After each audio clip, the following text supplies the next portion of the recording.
Oi, gente, tudo bem? Aqui é a Bruna e hoje vim contar a minha história de infância, os traumas que eu passei, para vocês verem que tudo na vida tem jeito, né? Se eu sobrevivi, estamos aqui hoje, eu posso ter essa troca com vocês e também o incentivo aí. Não é na intenção de competir, não é na intenção de que o meu trauma foi maior do que outra pessoa, ou de outra pessoa foi maior que o meu. É pra gente conversar, debater, e vocês conhecerem um pouco de mim, da minha história, e o que aconteceu, na verdade, né? Eu falo em vários vídeos que a minha família é codependente, e o codependente também tem uma dinâmica muito difícil. A triangulação Salvador, vítima, algoz, ela roda muito, ela ciranda muito. Também há triangulações, também há críticas, campanhas de difamação. Mas, às vezes, em algumas famílias, tem o lado do amor, assim, o amor existe. Mas a doença mental ali de todo mundo é tão grande, o sistema está tão adoecido, que esse lado amoroso fica muito frágil. E o que se sobrepõe ali é o ego, né? São os egos das pessoas querendo sempre a sua manutenção das suas neuroses, das suas dores. Elas querem algo com aquilo, querem lucrar muitas vezes. Então foi mais ou menos isso que aconteceu. Então eu vou contar um pouco. Como eu falei no vídeo do asilo, a minha mãe já tinha alguns comprometimentos neurológicos quando ela resolveu casar, mas ela não esperava ter o bebê. E aí ela tem esse bebê com muita dificuldade. E aqui eu vou falar coisas que eu senti que na terapia eu fui vendo que existiram. Então, quando eu era criança, lógico, eu não tinha o processo de elaboração ali. Mas por conta dos sintomas e a conexão que a gente vai sentindo, eu já falei várias vezes aqui, eu sou terapeuta corporal, eu venho nessa linha, né, de atendimentos há muito tempo. Então eu pude captar várias coisas que esse bebê sentia após essas práticas de terapia. Então eu faço análise, né, já fiz terapia corporal, então isso foi ajudando a liberar esses traumas. E o que eu senti lá nesse momento ali intrauterino e tal, foi a profunda dor da minha mãe. Então ela já tinha alguns comprometimentos, como eu falei. Então essa dor eu também eu sentia. Então, de certa forma, eu já fiz aquela parentificação ali muito cedo. E a minha mãe fumava e usava alguns medicamentos, porque, como eu falei, ela tinha comprometimentos neurológicos. Isso com certeza afetou o bebê. O bebê sente quando a mãe vai fumar, o bebê sente quando vem as medicações, então é muito dolorido para ele a vivência no útero. Então, de certa forma, se a minha mãe já tinha um comprometimento, eu também senti que ela não poderia cuidar de mim. Ela não ficou no lugar de mãe ali exercendo. Não por indisponibilidade afetiva, que ela não tinha esse comprometimento, mas tinha a indisponibilidade ali das doenças, das questões que ela iria enfrentar, porque ela piora ao longo da minha existência, né? Eu acabo nascendo e a minha mãe piora o quadro. Então, foi isso que aconteceu e eu faço uma conexão com esse pai. E esse pai nunca vem. Nas lembranças e no que eu consegui elaborar na terapia, eu fui vendo invasões ao bebê. O que eu chamaria de invasões? Esse pai fica muito tempo com esse bebê e ele acaba maltratando, né? Acaba invadindo. Tem pessoas que não sabem cuidar de bebês, então faz aquele reforço todo negativo, que é a educação punitiva.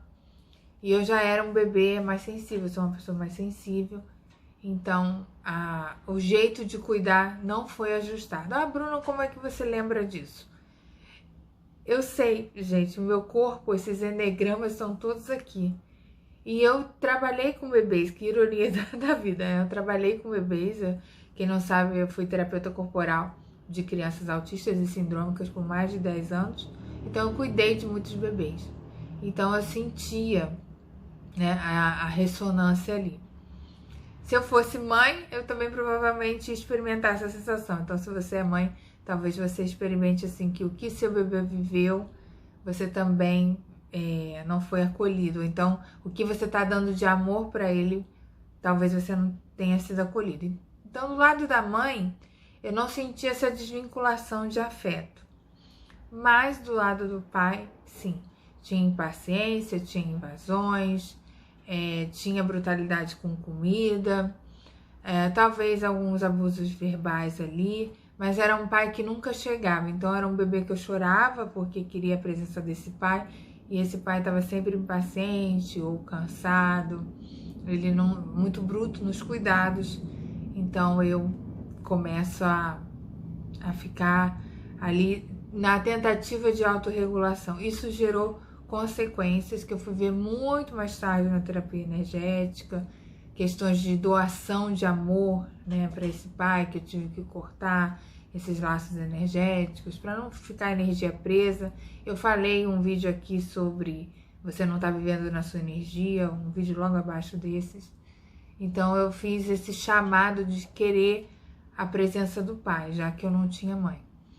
E quando esse pai se separa da mãe, minha mãe acaba piorando o quadro, como eu falei, ela precisava operar, minha avó não achava médico, ela trabalhou um tempo, depois não conseguiu mais trabalhar, por isso que o pai ficava. E esse pai vai embora, e aí a minha mãe começa a rejeitar.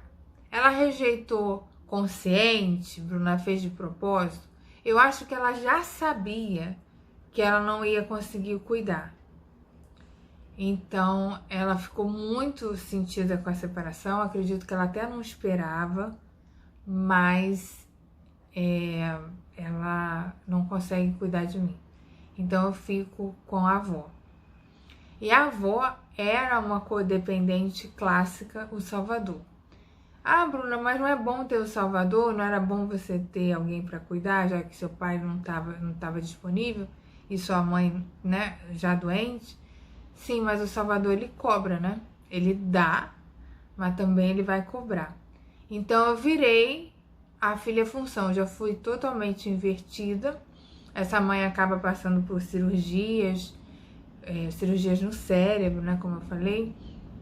Ela acaba ficando deficiente. Aí eu faço um outro vídeo sobre esse ficar deficiente. Ela vem depois dessa cirurgia com mais comprometimentos aí psiquiátricos, né? Então a autorregulação dela ficava muito difícil.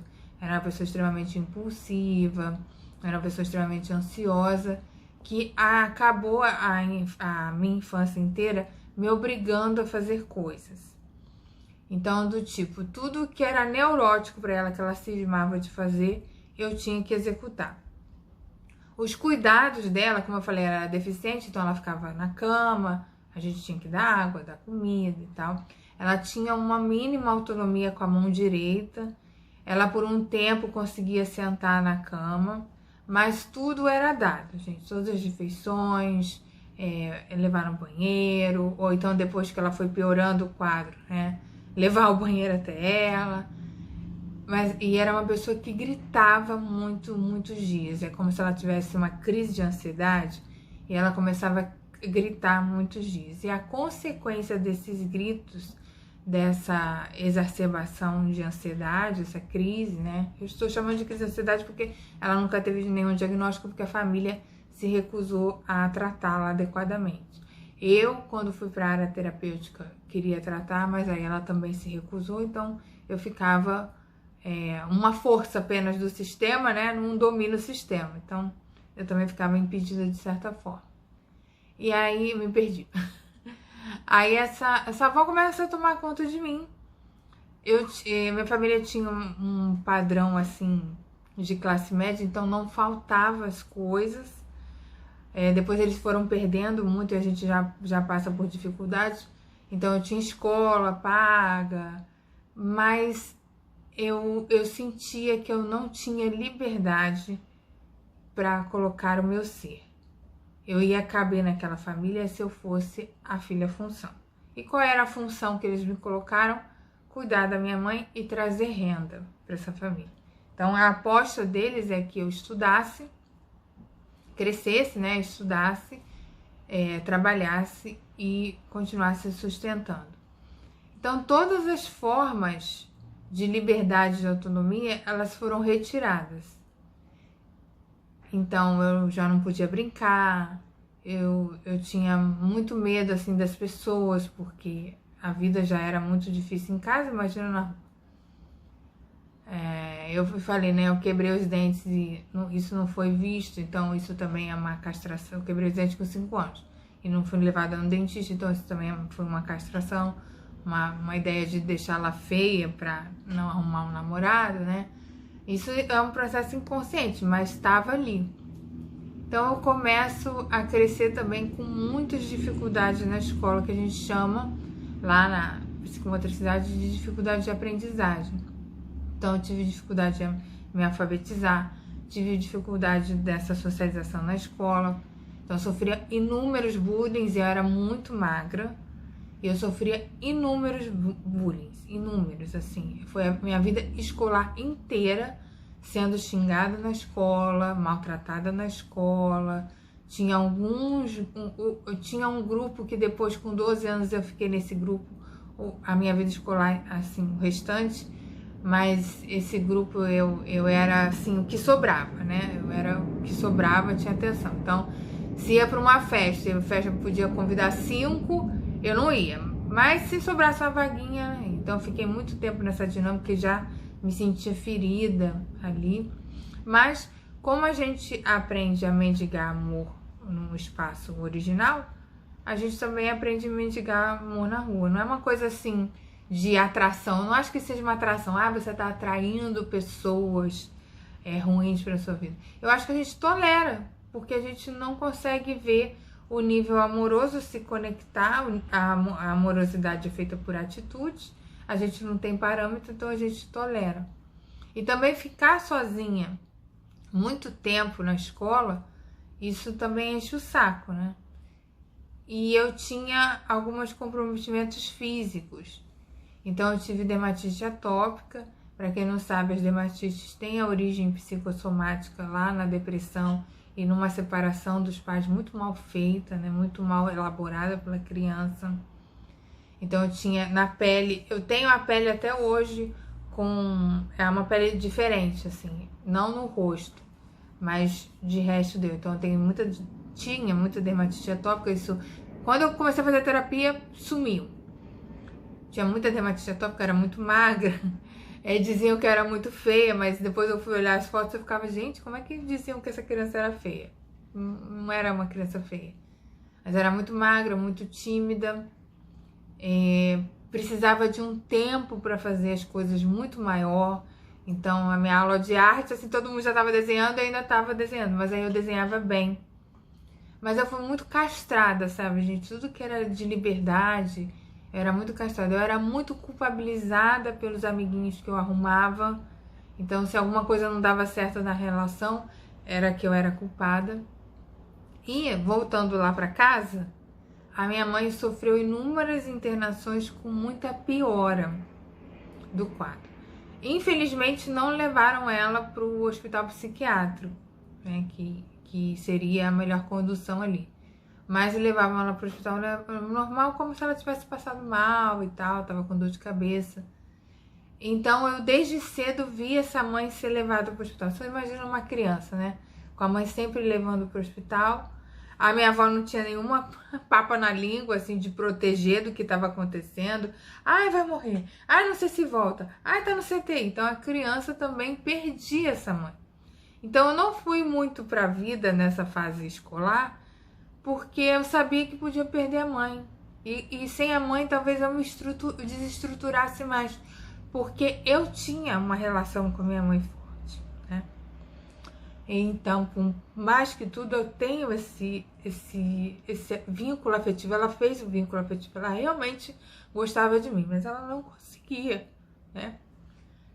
E aí tem essa vida escolar, tem essa vida em casa. A minha mãe tentou também suicídio algumas vezes também, porque é por isso que eu falei que era deficiente, de certa forma, né? Mas ela foi piorando ao longo do tempo, então ela tinha alguma força. Há algum tempo ela conseguia andar alguns metros. Então ela tentou suicídio com os remédios dela, enfim. Então era muito pesado. E eu fazia cotidianamente coisas para ela, coisa que ela exigia. E era no campo das neuroses, gente. Era uma coisa assim. Eu quero 10 brinquinhos desse num pacotinho, no lado direito do armário, numa caixa vermelha. Aí você tinha que arrumar um pacotinho. E eu ficava fazendo isso, assim, tentando estudar. Eu queria muito estudar. Eu sempre fui uma criança que tinha dificuldade, mas eu era empenhada. Mas eu também estudava em escolas muito fortes, assim, para o meu desenvolvimento da época. Porque o desenvolvimento psicológico ficou com muitas falhas, né? Então, isso interfere na aprendizagem. Então, às vezes a pessoa fala assim, você é burra, mas eu não era burra. É porque tinha esse processo ali que precisava de um acompanhamento psicológico cedo e um arranjo nessa família um pouco, que aliviasse um pouco mais essa filha-função aí que eu me tornei. Então eu fui crescendo com esse peso, né, dessa avó morrer, e parte da renda era dessa avó mesmo, e como é que eu ia viver com a minha mãe, aí casa com a história que eu contei, né, porque eu acabei colocando ela no asilo, ela foi para instituição asilar, porque eu precisava mínimo ali. Vai lá ver o vídeo, que o vídeo tá bem explicadinho, senão vou emendar um texto no outro. E as consequências assim, o que eu hoje trabalho mais em terapia são essas consequências do bebê, assim, porque foi lembrado, né? E o pai some durante muito tempo, o pai começa a sumir. O pai some, né? Ele faz umas visitas, depois some. Então a criança se sente culpada, né? Um pai que sumiu. Por que ele sumiu? Será que ele não gostou de mim mais? E eu era uma criança que estava sempre pedindo a atenção dele. Então elaborar esse paterno, essa paternidade aí não exercida foi muito difícil. Até porque você tem poucos dados. Eu não conheço ele, não sei como é. Eu conheço assim, que eu já vi mais velha. Mas eu não conheço, não sei a história, não teve convivência. Então a gente fica com o não dito, né, com algumas possibilidades. E tem outras pessoas na família, que eu não vou citar nomes também, que pesaram nessa criação.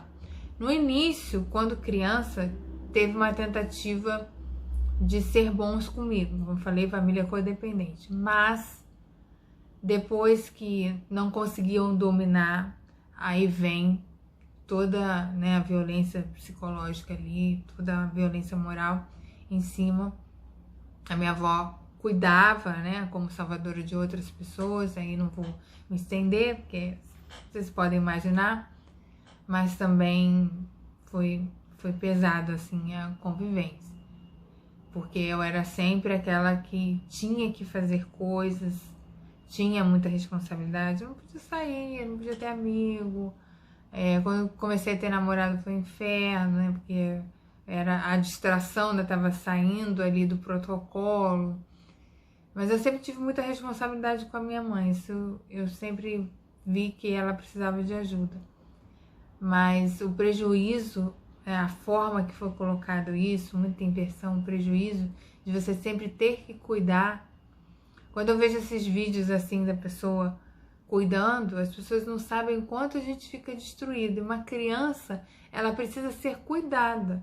Cuidar de outro é uma inversão, é uma violência. A criança não faz seu processo de desenvolvimento normal, desenvolvimento emocional, né? Como é que ela vai sair daquela dinâmica? Eu ficava até preocupada, gente. Eu estava na escola, eu ficava preocupada, porque a minha mãe às vezes tinha voltado de um hospital, e aí estava se recuperando. Quando ela começava a ficar com as crises que ela tinha, que eram muito cíclicas, teve um mês de trabalho que eu já era bem mais velha. Teve um mês de trabalho que eu fiquei fiquei de férias. E, gente, sem brincadeira, foram os 30 dias de férias, fiquei 30 dias de férias, foi em janeiro, um calor desgraçado. Foram 30 dias que minha mãe gritou incansavelmente. Ela acordava, ela começava a gritar. E gritar pedindo coisas, querendo coisas, exigindo coisas. E eu fiquei assim, gente, mas você não vai parar nas férias? Mas ela não tinha condições psíquicas, neurológicas de parar com aquilo. Ela estava realmente precisando de cuidados adequados. Depois, quando a minha avó morre e aí a gente fica sem casa, lá no episódio da partida sem casa, eu consigo medicar ela. Mas aí já era tarde demais, né? Mas enfim, gente, era isso que eu queria contar. Então, eu vivi esse lar assim. E aí, por isso que eu acho que hoje eu consigo entender, ter um pouco mais de empatia para quem vive dinâmicas difíceis. Tá bom? Espero que ajude vocês de alguma forma. Super beijo. Tchau.